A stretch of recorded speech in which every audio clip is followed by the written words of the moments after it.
What's going on, guys, and welcome to another episode of Tasty Tuesday on Tasty Loot Gaming. Tasty Tuesday, in case you don't know, is a show where we talk about gaming news of the prior week.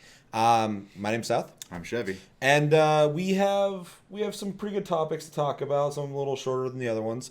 But first, real quick, just letting you guys know, I purchased a Xbox One, so now we can be fully rounded and play all the games. Also, in case you're curious, we saw Star Wars. It is fucking amazing. Go check it out. That's my quick review for that. Also, real quick, a couple things I'm going through my head real fast. There's only going to be 2 episodes this week because Christmas is coming up.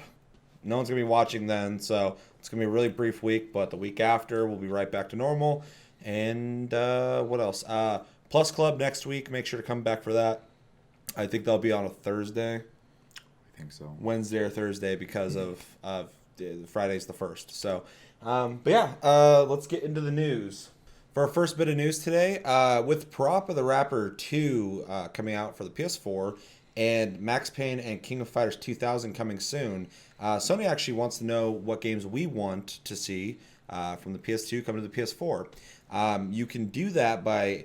that's on Twitter, right? Twitter. Yeah. If you go on Twitter and do hashtag PS2, PS4, we can probably put an annotation of that up here.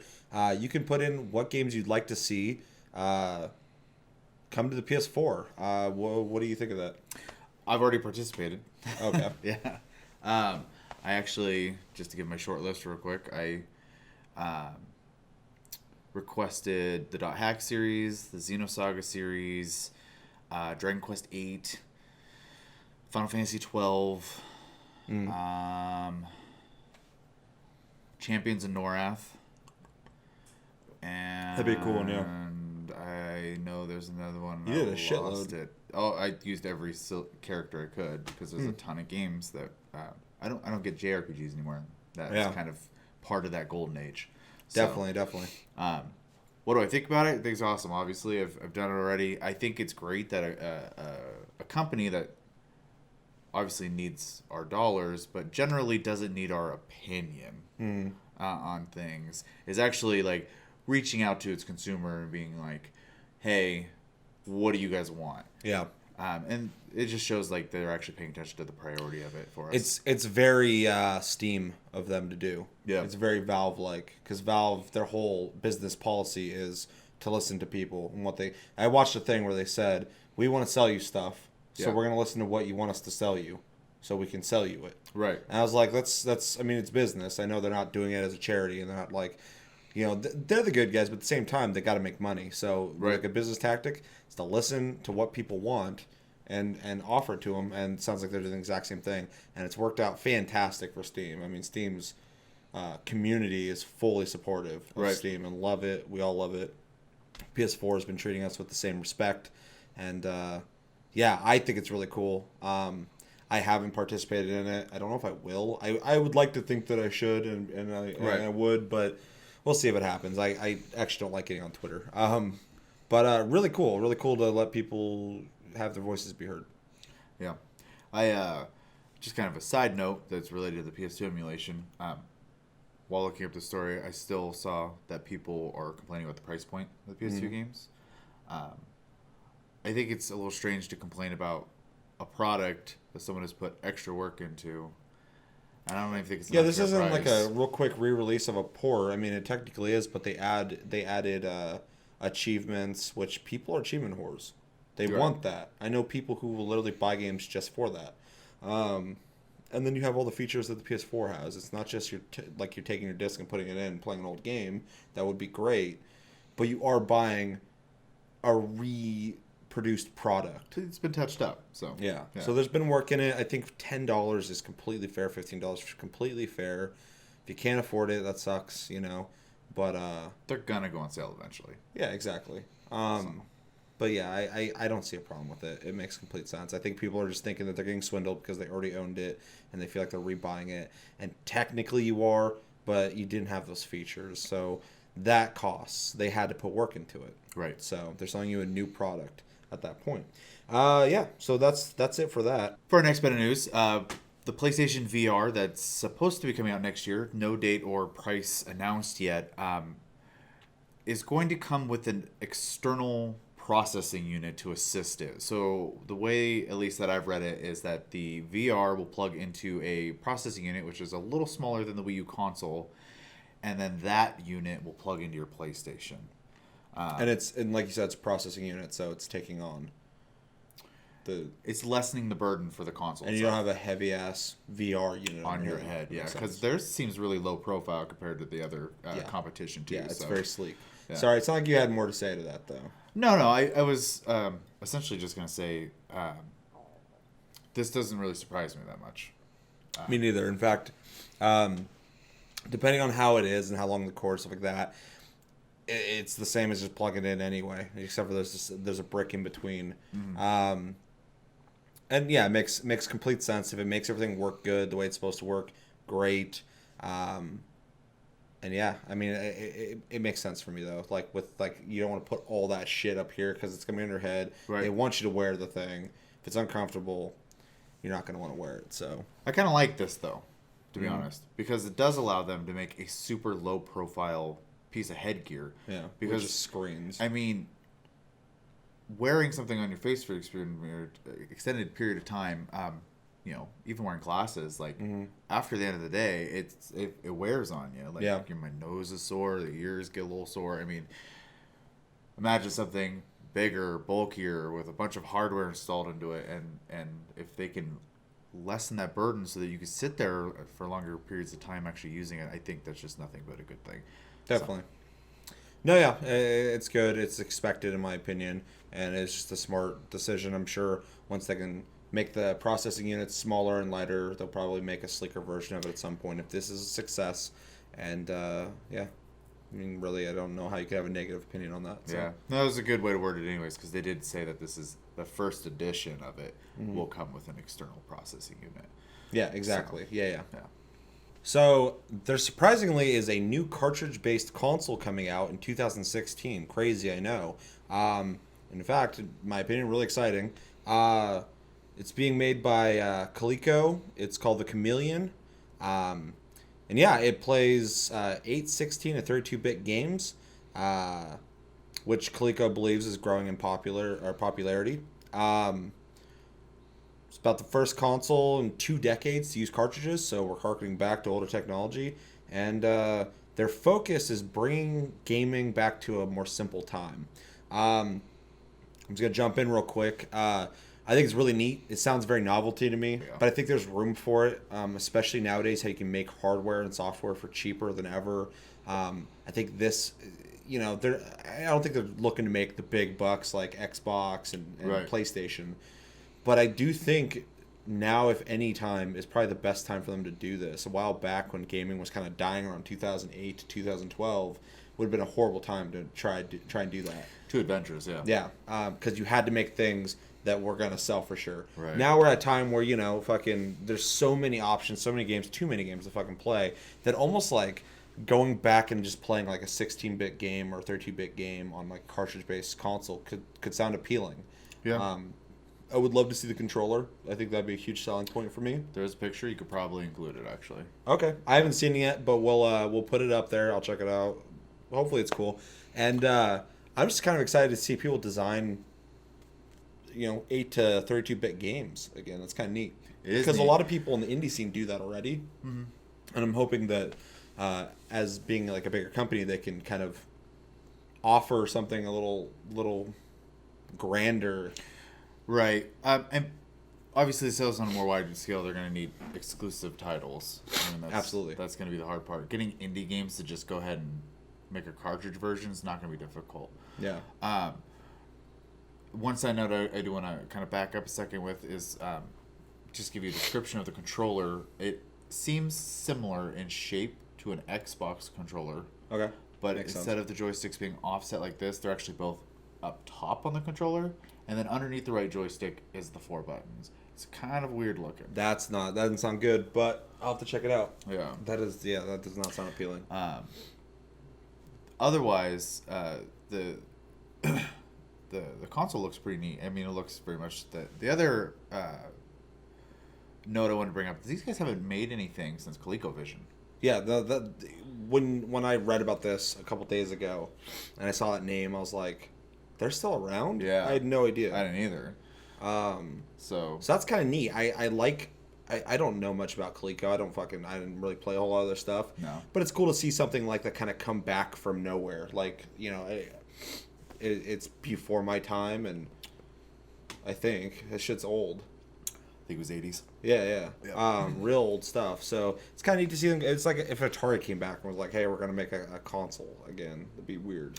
Yep. But I think it's cool. I think it's definitely going to be a niche crowd. It's going to have to be a fair price point. But if it's cartridge-based, 16-bit games, it's not going to be that expensive. $100 at most, and I don't even think it'd be that. Yeah, the only argument against that, I think, is if you think back to the Nintendo 64, because cartridges cost more to make than discs. Yeah. Games were generally $10 to $20 more than the PlayStation.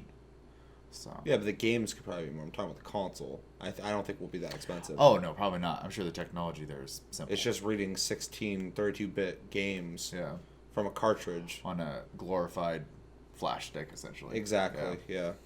But I think it's cool. I'm actually kind of excited to see where this goes. I would love to see a trend of people making consoles again. I've argued for years that consoles are on their way out, and I still believe they are. But for that kind of niche crowd of the experimental, people making, little consoles that play Sega games nowadays, stuff like that you can buy on, online. I would love to see more people. Dreamcast, too. Fucking, I wish that would happen, but it's not gonna. No. One, I'm with you. I'm supporting this. I mean, I bought a Ouya, so I mean, obviously, I'm on board with the experimental console thing. It was interesting. It was. Glorified emulator. Should have charged people more and put a little more power in the box. I think they would have been a lot more successful. Definitely. So. But yeah, all around cool. Let's get on to the next topic. And for our last bit of news, more of the same, but this time it's a little more optimistic. Why don't you let us know what's going on? So, in Kojima news, Kojima is officially not an employee of Konami anymore. His contract's over. Contract's over. Same exact day, he has his own independent studio now, and his first project is in partnership with Sony. They had an announcement video where they basically, they went through I forgot his name, but the guy at Sony basically said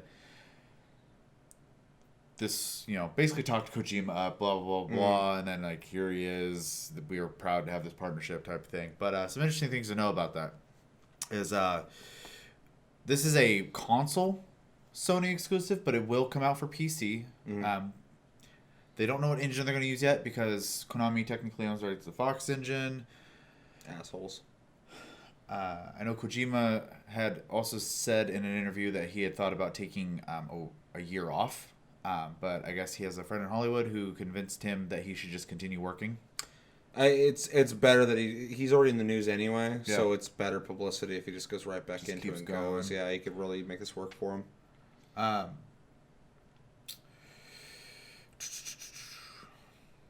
Kojima's not allowed to really talk about his former employer, contractually obligated that he can't do that.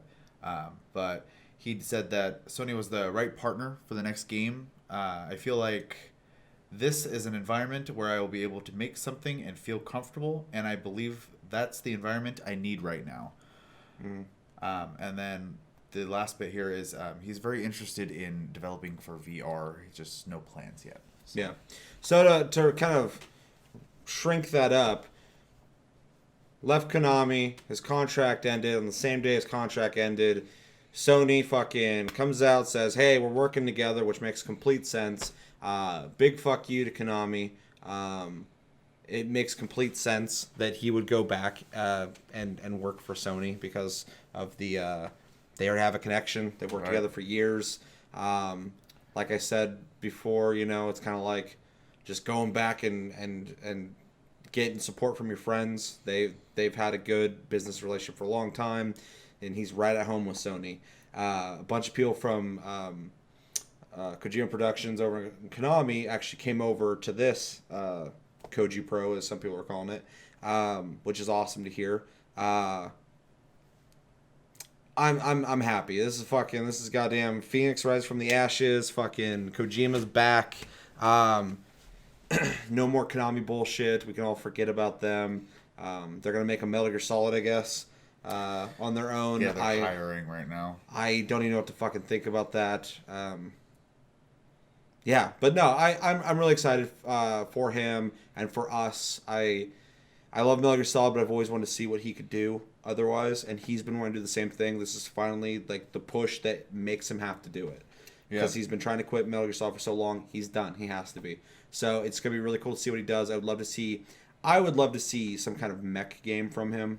I think he could really do that well. He's already made a mech game before, and it was awesome. Especially with VR, I think that'd be fucking amazing. I can't wait to see what he makes. I'm really excited about this. It's all positive. Outside of him losing the rights to Metal Gear Solid. Well, I know he said he wanted to make something new, but he wanted it to be familiar as well. Yeah. So, I mean, if we were to speculate, that would be military and mech are both in that vein. Espionage, spy stuff, yeah. Because in both of his game series, that's what you have. You have a military force of some sort and some sort of mech. Yeah. So it wouldn't be too far-fetched to assume he's going to do something in that vein. Yeah. No, definitely. And whatever he makes, I'll be there first day fucking getting it probably. Because I love the guy. He's my favorite game developer. Metal Gear Solid 5 was very well received, and he was robbed of that from Konami, who reaped the benefits of that. But yeah. It'll be interesting what he can do as being his own boss, too. Because I know in another interview I read, he literally said, working for a company is difficult because you have, the big business essentially that you have to ask every little step, especially in Japan, I guess. Like every little thing you want to do is like, can I do this? Can I do this? Can I do this the whole time? And now he has the freedom to do whatever he wants because he's the boss. Yeah. So this will be an interesting change of pace for him. I know, obviously some of this is going to be involved with Sony with the first game because it's a partnership with the one game. Mm-hmm. But it'll be really interesting. There's nothing holding him back at this point for at least this one game. Mm-hmm. So that'll be really cool to see. So funny too, and we discussed this already, but so funny to see Sony snatch him up so quickly because they announced that the day his contract ended, which means as soon as he left Konami, you know people were hitting him up. Yeah. Because if he's already announcing that he's already made the partnership, they already got a logo, they got a name, blah blah blah, on the day this contract ended, they've been behind the scenes figuring this out. So he never had an issue. It worked out for him. A lot of people making the joke, but I'm sure Xbox would have loved to have snatched him up. It just makes way more sense for him to go to Sony. Us PS4 owners are going to benefit from it. PC owners as well, which would be great. But yeah, the whole situation has been really shitty. I really hope that this works out for him, and I think it will, because he's a very highly respected guy, and he didn't deserve any of the bullshit he went through with the Konami thing, and I think he's going to be right at home with Sony. Yeah. That's pretty much it. Yeah. So yeah, I think it's going to do it for this week's Tasty Tuesday. Reminder real quick, that it's going to be this episode and Loot Chest this week, so we'll be back as normal next week. Last chance to play your Plus Club games. Play Plus Club this games. This week, play them. Yeah, because next week we're going to be talking about it. Make sure to come back for that. But like I said, this is going to do it for Tasty Tuesday on Tasty Loot Gaming. As always, thank you for watching. We appreciate it. Make sure to hit the like and subscribe button if you enjoyed this video. So you can come back and check out our weekly videos every week. But yeah, my name's Seth. I'm Chevy. And until the next episode, this Thursday, we will see you later.